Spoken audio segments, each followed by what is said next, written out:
આ લૂંટાઈ ગયો મારો લાડ ખજાનો. આ લાડ ખજાનો સાહેબ. દીકરી સાસરે ગઈ, 15 દિવસ પછી એમ કહેવાય કે પાછી આવી ત્યારે થોડીક દુબળી થઈ ગયેલી. સાહેબ સાંભળજો, સાહેબ અમે પ્રોગ્રામ તમે સાંભળી લો. આપ બધાની ખૂબ કૃપા છે, સદગુરુની ખૂબ કૃપા છે. કદાચ એમ કે ભાઈ 4 કલાક હાસ્ય સિવાય કાંઈ નહીં, તો ખરેખર એક શબ્દ બીજો ના આવે. પણ કહેવાય ગયો આવા પ્રસંગો તો આવા જ પ્રોગ્રામમાં બહાર નીકળે છે સાહેબ, બીજે ન નીકળે. યોગેશભાઈ, હે 15 દી પછી દીકરી આવી છે અને 15 દી માં છે જ દુબળી દેખાણી. ત્યારે એની બેનપણીઓને પૂછે છે,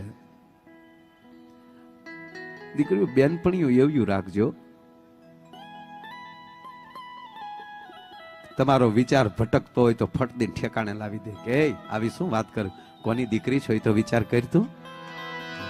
અને છોકરાઓ, યુવાનો, મારા બાપ, તમે તમારા મોબાઈલ નું નેટ ખોલીને તમે કઈ ડાઉનલોડ કરવા જાઓ ત્યારે કીબોર્ડ ઉપર આંગળી જાય ત્યારે એટલું તો વિચાર કરી લેજો કે હું કોનું સંતાન છું, મારો બાપ કોણ છે, મારે કઈ વસ્તુ ડાઉનલોડ કરવી જોઈએ.